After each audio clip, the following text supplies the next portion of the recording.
Vamos por favor a Primera de Juan 3, 17 y 18. ¿Por qué vamos a leer esto? Nada más es para reforzar otra vez qué tipo de amor es el que el Señor ha impactado en nuestras vidas. Es un amor en acción. Dice, versículo 17, pero el que tiene bienes de este mundo y ve a su hermano tener necesidad y cierra contra él su corazón, ¿cómo mora el amor de Dios en él? Me encanta esta pregunta porque amor hay definiciones. Ustedes ponen en Google amor, definición de amor, hay muchas definiciones.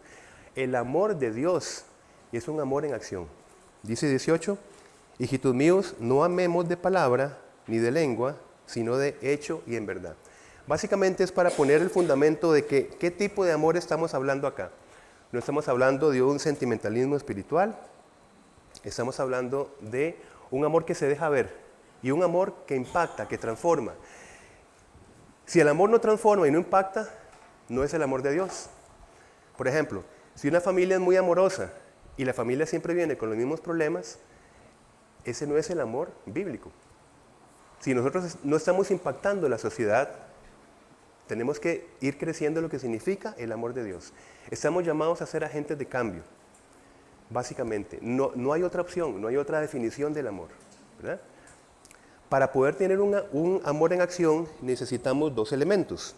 Poder ver la necesidad en otra persona, poder verla, y tener los medios, es decir, tener la vocación, tener los talentos, tener los recursos para poder suplir esa necesidad. Porque sabemos que necesidades humanas hay muchas, ¿verdad? Tenemos necesidades espirituales y ¿qué necesitamos para suplirlas? Tener conocimiento del Evangelio para poder llegar con una ayuda efectiva en quien tenga una necesidad espiritual. Por ejemplo, si hay una necesidad física o emocional, habrán personas que desde su vocación desarrollan un conocimiento en cuanto al cuerpo humano para poder ayudar a esa persona físicamente en su necesidad o emocionalmente desde sus estados psicológicos, ¿verdad? También hay necesidad en cuanto a ignorancia. Ahí viene toda esta cartera de personas que entran en la educación para poder suplir la ignorancia, ¿eh? Por medio de sus talentos y capacidades, suplimos la ignorancia en otras personas. Lo que quiero decir es que cada vocación, cada persona es llamada a desarrollar una vocación y desde esa vocación empezar a trazar líneas para las diferentes necesidades. A mí me encantaría cuando mis hijos se enferman, yo poder tener la capacidad de que tiene un médico, ¿verdad? Pero no, yo lo que hago es que interconecto con una persona que está llamada, yo fui llamada para otra cosa, pero esa persona dedicó muchísimo esfuerzo y sigue dedicando muchísimo esfuerzo en su carrera apasionada para que una persona diga, te lo pongo en tus manos, es mi hijo o es mi hija, aquí está en tus manos, ¿verdad? Entendiendo bien el término, por supuesto, ¿verdad? Pero básicamente es quizás repasar lo que ya hemos escuchado desde la conferencia misionera. Cada uno de nosotros tiene una línea de responsabilidad que el Señor desde el vientre de nuestra madre ha puesto en nosotros. Porque el Señor tiene propósitos para cada uno de nosotros. Nosotros tenemos que ir descubriendo. Cuando nosotros decimos, quiero saber quién soy, es que no es un ejercicio hacia uno mismo. Primero tenemos, para saber quién soy yo, tengo que estar viendo la fuente de donde salí. ¿Y a qué soy yo llamado? En cuanto yo conozca los propósitos de Dios, yo voy conociendo quién soy yo. ¿Cuál es la razón de mi existencia? ¿Qué es lo que yo tengo que hacer en esta etapa de la vida en la que estoy? ¿Verdad? Entonces, el que la acción social, mis hermanos, sea una compañera indivisible de la evangelización no significa que ambas tienen la misma prioridad. Por ejemplo, a pesar de las condiciones que podían afectar la dignidad humana, la opresión de los israelitas ante Roma, ¿verdad? Pablo va a decir en Romanos 10:1, ciertamente el anhelo de mi corazón y mi oración a Dios por Israel es para salvación. Es decir, como es la última vez, quizás, no creo que la última, pero digamos como cerrar una serie de estudios de fe y trabajo, no nos vayamos diciendo que hay una igualdad, porque la prioridad definitivamente es la salvación eterna.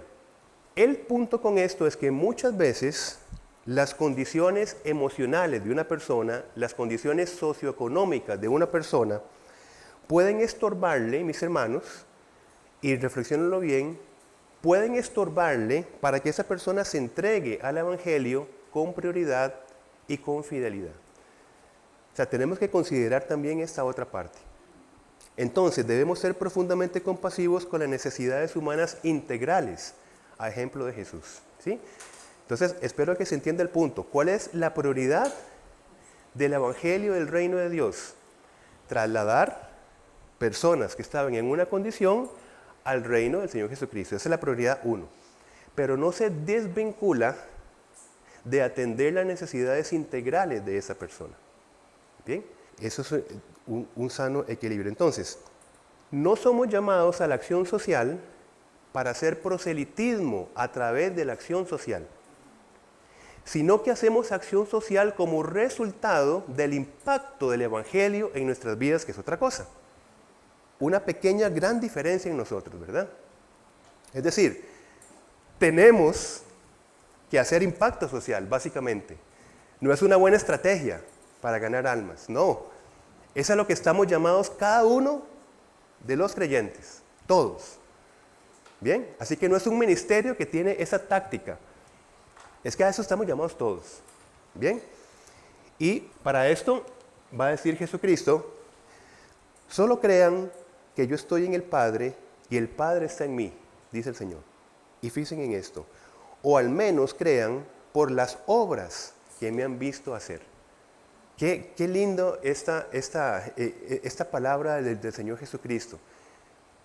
Las obras de Jesucristo que reflejaban la comunión perfecta entre el Hijo y el Padre.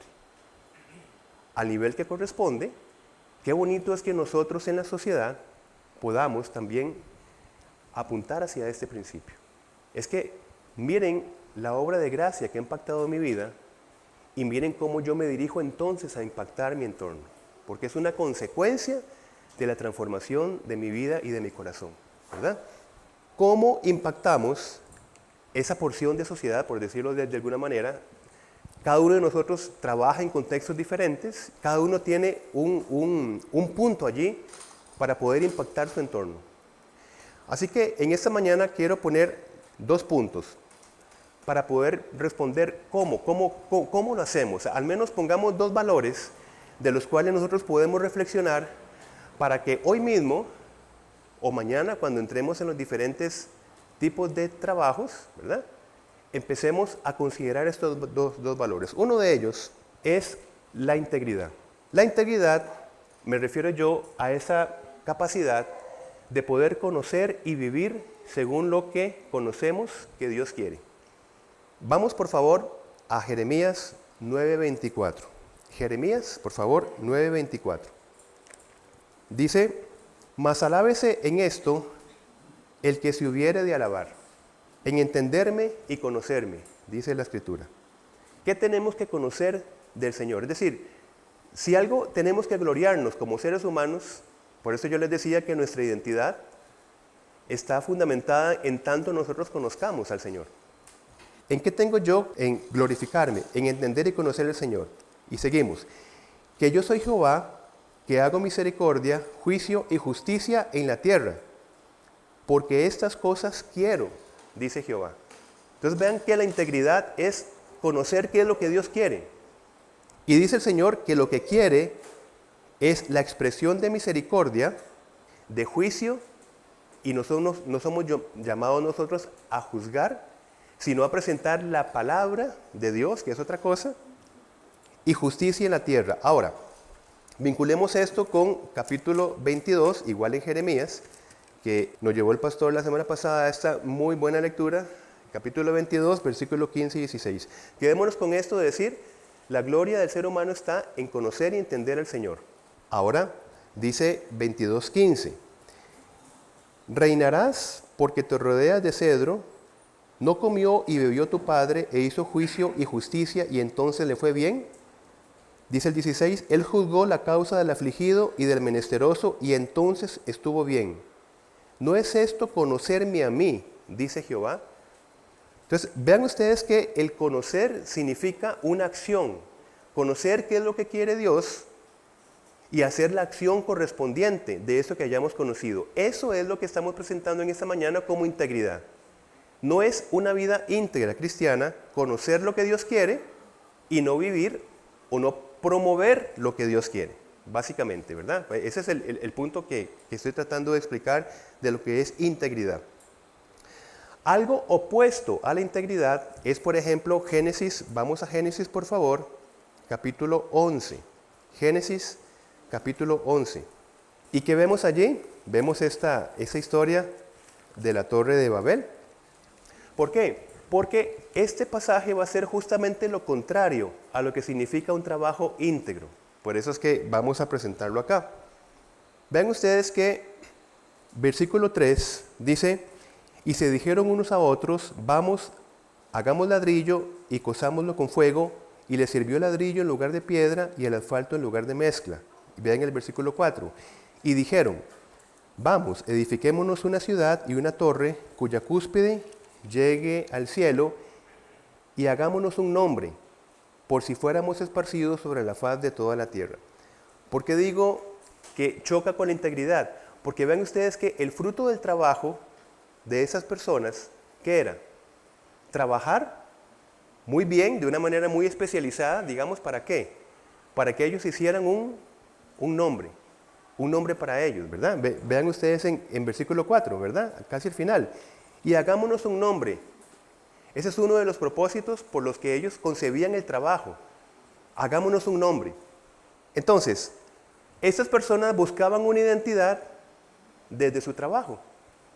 Y buscaban por medio de su trabajo diferenciarse de otras personas.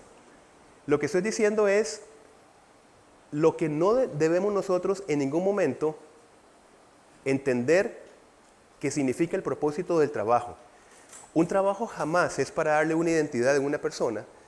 Un trabajo jamás es para poderla identificar de otros tipos de trabajos y de otras personas, sino que un trabajo no tiene relación con la construcción de mi identidad, como se ha dicho muchas veces. ¿Y qué pasa si perdemos el trabajo? Ya no sé quién soy, ya no sé cómo diferenciarme de otra persona. ¿O qué pasa si tengo un puesto en un trabajo y de repente por una u otra razón estoy en otro puesto? Como ya no me diferencio de otras personas, entonces ya mi vida empieza a afectarse, ¿verdad? ¿Qué problema es esto? Entonces estamos señalando lo que no es el trabajo bíblico para que lo podamos identificar y lo podamos confrontar. Entonces, si una comunidad empieza a tener estos principios del trabajo, que es lo que generalmente vemos en la sociedad, pues veamos nosotros el versículo 6. ¿Cuál es la consecuencia de una sociedad que les digo? Empresarialmente hablando, generalmente son todos esos conceptos que estamos hablando, ¿verdad? Y vean el 6. Dijo Jehová, he aquí el pueblo es uno, y todos estos tienen un solo lenguaje y han comenzado la obra, y nada les hará desistir ahora de lo que han pensado hacer. Versículo 7. Ahora pues descendamos y confundamos allí su lengua, para que ninguno entienda el habla de su compañero. Es decir, si los principios del trabajo se fundamentan en estos antivalores que acabamos de señalar, el resultado es una sociedad dividida, confundida, individualizada, sin propósito, supuestamente haciéndose más poderosa, pero internamente es un desastre, ¿verdad? De las llamadas sociedades desarrolladas, ¿verdad? Un desastre de individualidad. Entonces, una vida de autoexaltación por medio del trabajo, mis hermanos, básicamente hace imposible la unidad entre el amor de las personas, ¿verdad? Esto es en cuanto a la integridad, aunque visto de una manera general. Espero que haya quedado claro que pretendemos hablar con uno de los principios para usted y para mí de lo que es el trabajo, la integridad. Conocer qué es lo que Dios quiere y que el trabajo sea un medio para expresar aquello que Dios quiere. Eso es una vida íntegra. El otro punto es la valentía. Para la valentía vamos a tomar el ejemplo de una mujer en la Biblia llamada Esther. Váyase usted a los Salmos, que está como a la mitad de la Biblia, devuélvase un poquitito, se va a encontrar con Job. Si devuelve un poquitito más, se va a encontrar con Esther. La manera más fácil que lleguemos a un librito pequeñito, ¿verdad? Salmos, Job, para atrás y Esther. Allí en Esther, vamos a meternos un poquito en el contexto rápidamente. Estamos hablando de una condición terrible que tenía el pueblo de Israel. Ya había sido pues asediado por los babilonios. A su vez los babilonios fueron atacados por los persas, y ese es el contexto histórico en el que estamos, en el rey Asuero, los persas. Y Esther es una mujer judía que, vean ustedes, en 2.7 va a hablar acerca de talentos naturales que tenía Esther. ¿Qué vemos acerca de Esther? En 2.7 dice, y había criado a Hadasa, es decir, Esther, hija de su tío, porque era huérfana, y la joven era de hermosa figura y de buen parecer. Talentos absolutamente naturales, ¿verdad? Cuando su padre y su madre murieron, Mardoqueo la adoptó como hija suya. Por estos talentos naturales, resulta ser que esta Esther logró hallar gracia ante los ojos del rey y se convirtió en esa doncella principal. Era una mujer hermosa, que el rey se complacía con esta doncella. Entonces, ella estaba en una posición única de influencia. Estaba relacionada con el rey, es más, con el Dios en minúscula de ese momento de la tierra, el más poderoso. La palabra de este tipo, lo que decía se cumplía. Listo, ¿verdad? Vamos a relacionarlo ahora con la valentía. El punto es que en escena, si usted lee todo este libro de Esther, entra un personaje que se llama Amán. Amán era un tipo que odiaba el pueblo de Israel. Y entonces empezó a hacer suertes para que cayera una fecha para destruir completamente el pueblo de Israel. Cayó una fecha específica y entonces llegó y le propuso a este rey Asuero que en esa fecha ese pueblo de Israel fuera destruido. Así. Y bueno, claro, ustedes leen el contexto y hay más detalles de la situación, y estoy tratando de resumir. El punto es que el rey estuvo de acuerdo. Y esto llegó a oídos de Mardoqueo. ¿Quién era? El familiar de esta mujer Esther. Mardoqueo lo que le dijo a Esther es, parafraseando por supuesto, aquí ¿quién puede estar cerca de la influencia como la que tú tienes delante del rey? ¿Quién? Solamente tú tienes una posición de privilegio desde tus talentos naturales. Así que, ¿qué vas a hacer con esa influencia? ¿Qué puedes hacer con esto? Tienes que usar tu posición para prevenir el peligro y para buscar un orden social más justo. Entonces, esto era muy peligroso, mis hermanos, porque si esta doncella Esther daba a entender por un ápice, ¿verdad?, de que por su opinión el rey podría estar equivocado en su decisión, por más tica linda que fuera, era destruida. Notemos, para ir terminando esta primera parte, lo que le dijo Mardoqueo a esta mujer Esther.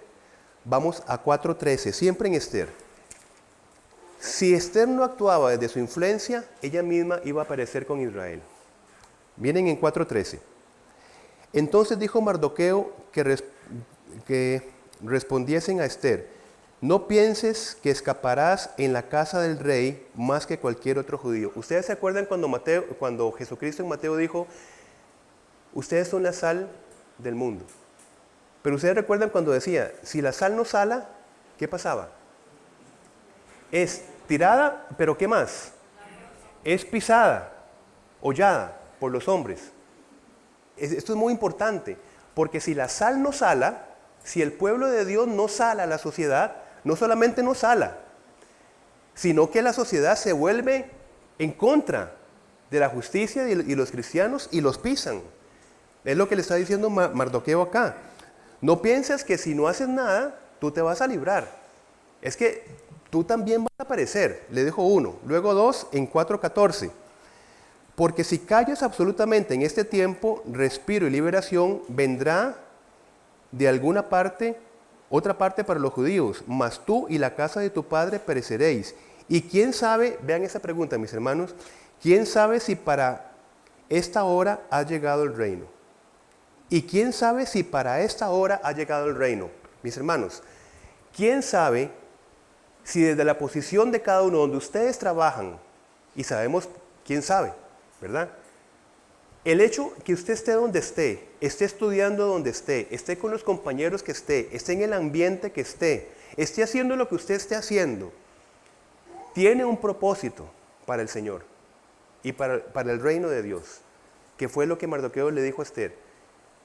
Es que, quién sabe si tú fuiste puesta delante del rey por tu belleza, por este momento, por el momento que alguien tiene que hacer algo en contra de la injusticia que viene en contra del pueblo de Israel. Y para terminar, a pesar de las explicaciones que Mardoqueo le dio, Esther tuvo que responder desde la valentía, que es el punto. Vean 4:16, empecemos en 15. Y Esther dijo que respondiesen a Mardoqueo: ve y reúne a todos los judíos que se hallan en Susa, y ayunad por mí, y no comáis ni bebáis en 3 días, noche y día.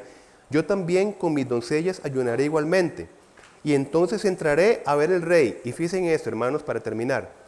Aunque no sea conforme a la ley, y si perezco, que perezca. Valentía pura, mis hermanos. Entonces, la historia termina también con Mardoqueo, que llegó a ser luego el segundo después del rey. 10:3. Al final del libro, porque Mardoqueo el judío fue el segundo después del rey Asuero. Ahí ustedes leerán la historia, el segundo después del rey Asuero. Pero vean ustedes, y grande entre los judíos y estimado por la multitud de sus hermanos, porque procuró el bienestar de su pueblo y habló paz para todo su linaje. Es igual de Proverbios 11:10, cuando el justo prospera, la ciudad se alegra. Hermanos, entonces, integridad y valentía para que nos quedemos con esto en la primera parte. Impacto y transformación de la comunidad en esta última parte. Como ha quedado claro a través de los estudios, ¿verdad? Vivir hoy es anticipar un estado de pleno bienestar. Eso es lo que nosotros tendremos, anticipar un estado donde justamente eso, ¿verdad? Estemos completos en todo sentido. Cuando nosotros servimos en la iglesia, justamente en la iglesia, lo hacemos con gozo, ¿verdad? Realmente hoy, en este momento, están habiendo unos servicios con los niños, con los jóvenes, y las personas lo están haciendo con gozo, entre otras personas, ¿verdad? Pero como hablamos de un estado pleno de bienestar, anticipar un estado pleno, entonces el servicio gozoso en nuestra vida no está limitado y no debe limitarse al servicio en la iglesia, ¿verdad? Porque entonces el estado pleno estaría los domingos de 10 a 11:45 más o menos, ¿verdad? Y no ese es el llamado que tenemos nosotros como creyentes. Entonces, nosotros anticipamos un estado pleno a través de nuestros trabajos, que corresponden a la gran mayoría de los días entre semana, y ahí es donde nosotros justamente complementamos el gozo que tenemos en este momento, ¿verdad? El hecho de servir.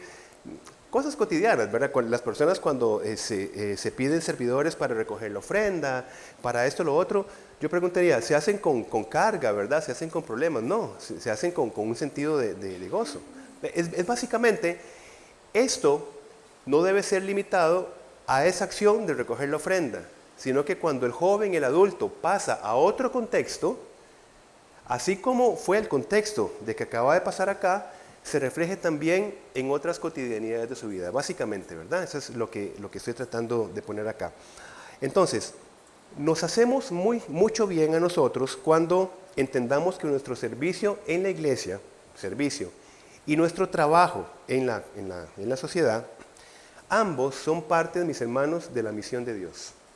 Ambos. Y que tanto nuestros talentos naturales como nuestros dones espirituales que tengamos son para la gloria de Dios. Recordemos que fue lo que leímos, cómo impactó a la sociedad una mujer desde sus talentos naturales, cuáles eran su belleza. Y la historia fue que gracias a su belleza, el rey Asuero le dijo, mira, pedime lo que sea, aunque sea la mitad de mi reino, porque estaba muy complacido, por decirlo bonito, ¿verdad?, con la reina.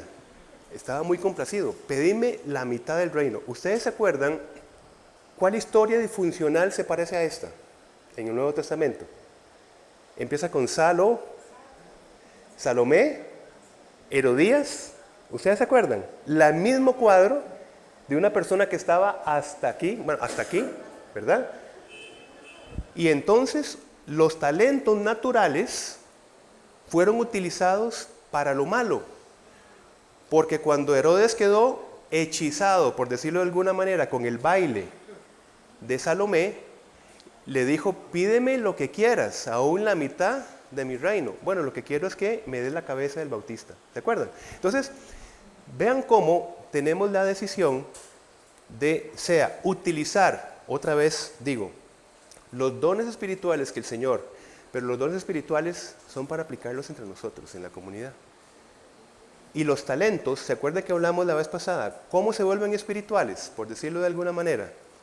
Cuando esa habilidad contable, esa habilidad mecánica, esa habilidad de los idiomas, etcétera, de todas las diferentes líneas de los trabajos, el manejo de algo, cualquier cosa, cualquier cotidianidad, busca expresar los valores del reino de Dios. Ahí tenemos, entonces ya se volvieron espirituales, porque corresponden a la voluntad del Espíritu, a la voluntad de Dios, ¿verdad? No hay división no debería haber división entre un trabajo, llamémosle sagrado, y un trabajo secular. Por supuesto que hay diferencias de propósitos en los trabajos, ¿verdad? Hay trabajos que traspasan límites morales, otros que no son moralmente malos, eso es importante, que no son moralmente malos, pero que no invierten, pero que la persona puede invertir mucho tiempo sin relación con las necesidades reales del mundo, es lo que quiero decir. Por ejemplo, hay una escritora, Amy Sherman, que da un ejemplo de una persona, por ejemplo, que pasa 50 años trabajando en una empresa, creando latas de plata pura de $1,500 para guardar ahí bolitas de tenis, por ejemplo. El punto es que no es un trabajo moralmente malo, pero no es un trabajo que realmente importa con algo que vamos a ver a continuación. Nosotros, mis hermanos, debemos de orar mucho para pedirle al Señor lo que se llama el punto óptimo, que es lo que vamos a ver ahora en nuestro trabajo. Y digo que esto es un proceso. Miren, a veces cada uno de nosotros, ¿verdad? Podemos empezar trabajando en una situación que tenemos que estar trabajando porque tenemos que trabajar y porque hay unos intereses también de mantenimiento de familia y demás. Pero cuando nosotros tenemos un objetivo, o desde el trabajo que estemos haciendo, el que estemos haciendo, lo vamos acomodando, vamos poniendo otras cosas, no solo el mantenimiento de mi familia, sino una oportunidad desde la cual yo pueda brillar con los valores del reino de Dios allí donde yo estoy. Entonces hacemos una dimensión más grande de lo que es este punto óptimo. Se divide en 3 puntos, básicamente, ¿verdad?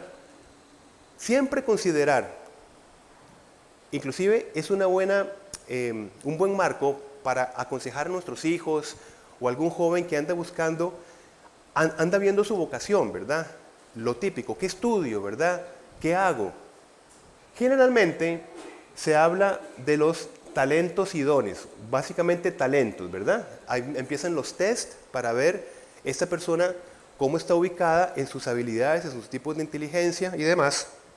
Pero generalmente nosotros para escoger cosas nos quedamos en talentos y dones. La propuesta es considerar las prioridades de Dios, las necesidades del mundo y nuestros propios talentos. Estas 3 cosas tienen un punto en común, que es este. Este es lo que se llama el punto óptimo. Entonces, otra vez, desde el trabajo que estemos haciendo en este momento o desde la proyección de trabajo que tengamos, es ir acomodando y buscando el punto óptimo. Lo que yo pienso que quiero hacer, que soy bueno para hacer, ¿verdad? Lo que yo quiero hacer, a veces queremos hacer muchas cosas, ¿verdad? Nos sentimos con capacidades para hacer una y la otra. Otra vez, el problema es que nos quedamos solamente acá. Y aquí es donde tal vez uno puede decir, bueno, lo que me diga mi corazón, ¿verdad? No tomamos en cuenta, generalmente no se toman en cuenta estas 2 cosas. Las prioridades de Dios y las necesidades del mundo que están en relación con los talentos que nosotros vamos identificando. Bien, entonces, esto es importantísimo para la relación fe y trabajo, el punto óptimo. Me parece que es una buena misión porque trabajar, mis hermanos, realmente es un llamado de mucha responsabilidad. La responsabilidad de conocer cuáles son las prioridades de Dios, primero. La responsabilidad de entender las necesidades del mundo. Y la responsabilidad de nosotros ver cómo nosotros, de alguna manera, vamos reacomodando lo que estamos haciendo ya para ir buscando este punto óptimo. Entonces, para esto, ¿cuál sería el primer paso? Y lo que hemos estado haciendo con Fe y Trabajo, pues empezar a revisar cuáles son las prioridades de Dios. Recuerden lo que leímos en Jeremías. Es que yo quiero que ustedes me conozcan y me entiendan, ¿verdad? Conforme nosotros conozcamos y entendamos qué es, cuáles son los propósitos de Dios, alineamos toda nuestra vida, todo a esto, incluyendo el trabajo. Entonces, por ejemplo, las prioridades de Dios, vamos a ver si estamos de acuerdo, definen las necesidades del mundo. Es decir, la necesidad del mundo no es hacer latas de $1,500 de plata pura para poner bolitas de tenis, por ejemplo. Las prioridades de Dios definen las necesidades del mundo y ¿qué más? Definen nuestro propósito misionero. Si usted y yo trabajamos, tenemos una misión en el mundo, básicamente, a través de nuestro trabajo. En lo que estemos haciendo, somos llamados a hacer la pequeña gran diferencia dentro del gremio donde nosotros estamos. Si yo les digo, ¿qué piensan ustedes del gremio de los músicos? Ahí empiezan a decir cosas típicas, ¿verdad? Yo como músico, ¿cómo puedo hacer la diferencia en el gremio donde yo me desenvuelvo? ¿Cómo puedo hacer brillar en medio del gozo y del entretenimiento que forma parte, ¿verdad?, de la visión que Isaías tenía, un momento donde el pueblo va a estar gozándose, disfrutando? Bien, entonces yo como músico, ¿cómo puedo, desde mi talento natural, cómo puedo impactar en favor de los valores del reino de Dios? Y así, el gremio de los, no sé, de los psicólogos, ¿verdad? El gremio de los médicos, de los ingenieros, de los mecánicos automotrices, ¿verdad? Siempre hablamos del ejemplo de don Abel. ¿Cuál es el gremio del mecánico? Generalmente, ¿verdad? En un estándar, con sus póster, ¿verdad? De ejecutivos, ¿verdad? Y de panoramas y demás, y responsables, tratando de ver cómo, ¿ven? Ahora, ¿qué luz brilla cuando llega desde el talento natural de mecánico en favor de? Entonces, ¿cómo se ajusta a esto? ¿Qué necesidades del mundo sería? Las necesidades de un mundo de veracidad, donde la palabra sí sea sí y no sea no. Necesitamos, ahora uno no sabe en quién confiar. Todo es un mundo que se logra por medio de mentiras y engaños. Hay necesidad del mundo de la verdad. Como usted y yo en lo que sea, inclusive hasta una palabra que le digamos a un cliente. Cumplir al pie de la letra. ¿Ven cómo se hace muchos matices? De hecho, esto va a ser una excelente discusión en grupo en esa semana, porque va a ser basado específicamente en este concepto del punto óptimo. Una rica discusión se puede dar acá. ¿Cómo puedo yo alinear mi llamado vocacional al punto óptimo? Entonces, las prioridades de Dios, dice Isaías, por ejemplo, y si dieres tu pan al hambriento y saciares el alma afligida, en las tinieblas nacerá tu luz y tu oscuridad será como el mediodía. Esto está en el contexto de cuando el Señor decía, ese es el ayuno que yo quiero.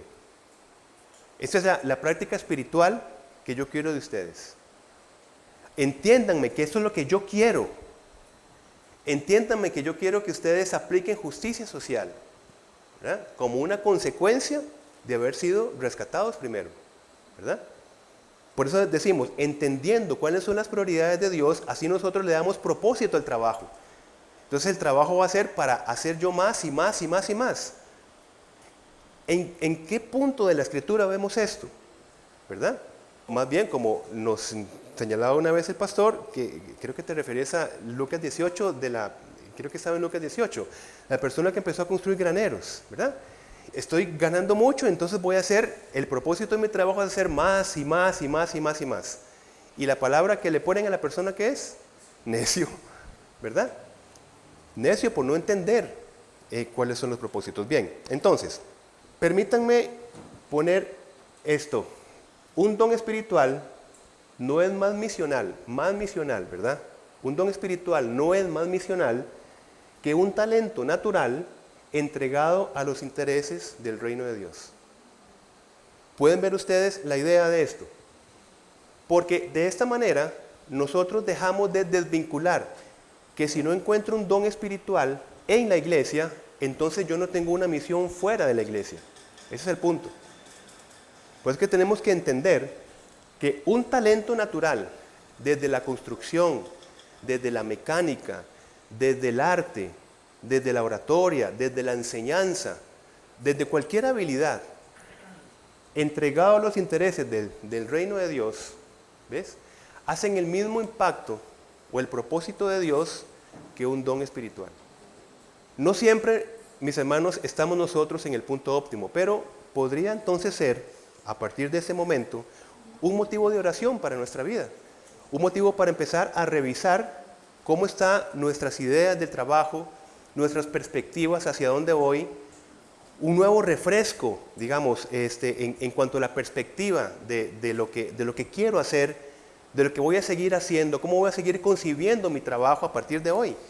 Siempre estamos en oportunidad de estar reacomodando ciertas cosas en nuestra vida, ¿verdad? Hacia el punto óptimo. Entonces, vamos a avanzar mucho en nuestra teología del trabajo cuando entendamos la diferencia, y esto es un concepto de John Stott, la diferencia entre servicio social y acción social. ¿Por qué esto? Porque nosotros, otra vez, estamos llamados a hacer algo en contra de las situaciones que no están bien en nuestra sociedad. Y muchas veces hacer algo significa interconectar con personas que están capacitadas para hacer algo. Bueno, no es que se nos pone la carga de que, bueno, usted invente a ver qué puede hacer, ¿verdad? Entre a la casa de los piedreros de la esquina y haga algo. No, no es eso. Pero si no decimos nada, como acabamos de decir de la sal, ¿verdad? Que se vuelve en contra. ¿Qué pasa si nosotros no denunciamos problemas sociales en nuestro vecindario? ¿Qué pasa? Pues posiblemente esto nos afecta directamente a nuestra familia, ¿verdad? Aunque sea por esto. Entonces tenemos que levantar la voz con valentía, como hablamos en la primera parte. Entonces, nosotros, distinguiendo lo que es el servicio social, préstenme atención acá. El servicio social, dice John Stott, que se refiere a una asistencia de necesidades. En esto nosotros estamos en lo común. Por ejemplo, cuando hacemos recolectas de personas con necesidades, etc., ¿no? en muchos puntos. ¿Qué estamos haciendo? Estamos sirviendo a las necesidades. Pero el desafío es que vayamos un paso más allá, al paso de la acción social. La acción social se refiere a eliminar las causas de las necesidades humanas. Bien, las causas de las necesidades humanas. ¿Por qué? Porque en algunos casos es posible que la asistencia continua, el servicio continuo de una necesidad, impida que las raíces de ese mal se eliminen. En algunos casos. Entonces, vean que la perspectiva que somos llamados nosotros es no solamente como cristianos a procurar el bien dar, el bienestar, sino la acción social. Pero así, me gustó un montón lo que ha escrito John Stott, lo puso aquí literal. Síganme conmigo, sigan esta lectura, por favor. Dice, si quienes transitan por el camino de Jerusalén a Jericó, se refiere a Lucas 10, fueran golpeados habitualmente y siempre hubiera buenos samaritanos que los atendieran, es muy probable que se podría pasar por alto la necesidad de elaborar leyes que acaben con los asaltos en los caminos. Lo que está queriendo decir acá John Stott es, si la iglesia cristiana piensa que su llamado es solamente limitado a ser un buen samaritano, está evitando el procurar el por qué razón en ese contexto, en ese camino específico, están constantemente asaltando a las personas y dejándolas maltrechas, ¿verdad? Como en otra ocasión hemos puesto el ejemplo de que, por decir algo, ¿verdad? Que en esta esquina esté constantemente con accidentes, nuestro servicio social sería que en este momento haya una casa y diga, yo abro las puertas para empezar a atender a los heridos en esta esquina, porque es una esquina famosa de accidentes. Yo abro las puertas, ¿bien? Qué bueno, excelente, eso está muy bien. ¿Eso qué sería? Sería un servicio social. ¿Cuál creen ustedes que es la acción social a la que estamos llamados un paso más? Que alguien vaya, denuncie que esta esquina es peligrosa y que procure pongan un semáforo allí para que dejen de haber accidentes y dejen de haber heridos, ¿verdad? Entonces, vean qué profundidad más importante. ¿Y por qué hablamos de esto? Porque esto pretende relacionarse con los trabajos que nosotros hacemos, ¿verdad? Por ejemplo, podemos recolectar la ayuda en un compañero de trabajo que pasa necesidades. Eso es uno, está bien. Pero lo otro es levantar la voz en posibles políticas injustas de la empresa que tienen salarios injustos sobre esa persona. Puede ser que una persona de universidad o de colegio tenga el servicio social de consolar a un compañero que ha sido agredido verbalmente por un profesor. Ese es el servicio que hace como cristiano, el consuelo, que es una proyección del reino de Dios. Seremos consolados, ¿verdad? Pero ¿cuál sería el otro paso de acción social? Pues procurar denunciar a ese profesor, por ejemplo. ¿Por qué? Porque va a seguir agrediendo verbalmente a otros estudiantes, como para poner ejemplos cotidianos. Entonces vean ustedes cómo somos llamados a tomar acciones, un cristianismo realmente dinámico. ¿Y por qué? Porque simplemente queremos mejorar la sociedad. No es esto.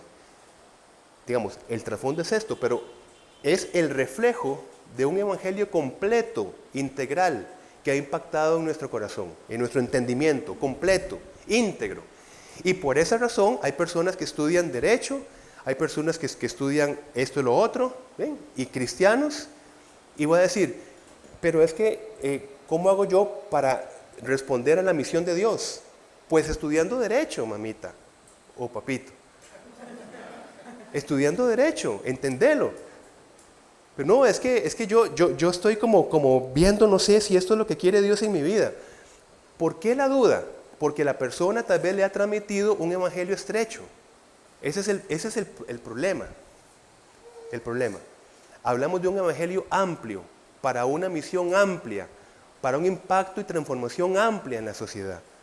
Bien, para ir acabando. Estos mensajes intentan que nosotros seamos más intencionales respecto a nuestro trabajo. Para finalizar esta serie, yo quiero dejar el buen ejercicio de las preguntas de autorreflexión. Mis hermanos, las preguntas son tan importantes de verdad. De hecho, cuando yo tengo que preparar un mensaje, de verdad que gran parte de la manera en que yo lo preparo es por medio de preguntas al texto. Es mi manera de hacer hermenéutica. Preguntarle al texto, preguntar y al texto, ¿verdad? Y que el texto me responda en su contexto. Entonces, cuando nosotros vamos, como estamos hablando de trabajo, es autorreflexionar cómo está nuestro trabajo en este momento, nuestro sentido de trabajo. ¿Cómo está? Quiero recordarles que las preguntas son un diseño, un modelaje que Dios empezó a utilizar en el ser humano cuando cae para hacerle reflexionar. Y no es que Dios no sabía las respuestas a esas preguntas, es para procurar en la persona la autorreflexión de lo que había hecho y lo que había pasado. Y eso se refiere a Génesis 3. Cuando cae la humanidad, hay preguntas, y hay 3 preguntas. Dios pregunta, ¿dónde estás tú? ¿Quién te enseñó que estabas desnudo? ¿Has comido del árbol que yo te mandé no comieses? Otra vez, es que Dios necesitaba averiguar a ver qué fue lo que pasó. No es esto, ¿verdad? ¿Para qué era? Para que la persona, cuando recibía la pregunta y buscaba la respuesta, empezaba a autorreflexionar. Por eso las preguntas son muy importantes. Entonces, terminando con el punto, algunas preguntas que dejo al final. En mi lugar de trabajo, ¿qué me enoja lo suficiente? ¿Qué me molesta lo suficiente? O estudio, en lugar de estudio, o en mi casa, para que me mueva a ser agente de cambio con respecto a las prioridades de Dios. Vean que esta pregunta haciéndola constantemente en nuestra vida, cuando buscamos respuestas, nos llevan a una dinámica. Otra pregunta.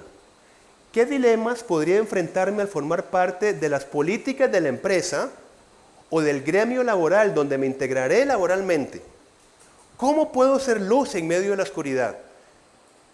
¿Cómo? ¿Cómo puedo ser luz? Ok, a sabiendas que los músicos tienen un gremio tal, ok, yo sabiendo que voy para ahí, ¿cómo yo puedo ser luz en medio de la oscuridad? Por ejemplo, y la última pregunta de este estudio. ¿Encuentro mi identidad según el trabajo en el que estoy o desde mi identidad en Cristo impacto mi forma de trabajar? Una muy buena pregunta, porque tal vez, posiblemente, podríamos estar buscando identidad según el trabajo en el que estoy, pero somos llamados a tener primero una identidad en Cristo y a la vez impactar mi forma de trabajar. ¿Qué me enoja lo suficiente para que me mueva a ser agente de cambio con respecto a las prioridades de Dios?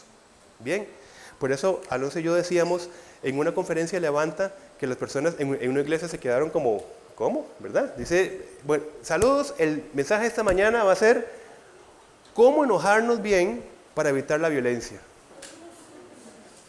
¿Te acuerdas? ¿Cómo saber enojarnos para evitar la violencia? ¿Pero cómo? Por supuesto. Porque necesitamos enojarnos para estar en contra de la injusticia. O nos vamos a estar en contra por medio de carcajadas. ¿Qué emoción es la que tenemos que poner? El enojo. A ejemplo de Jesucristo, que se enoja para dejar las cosas mejor que como estaban.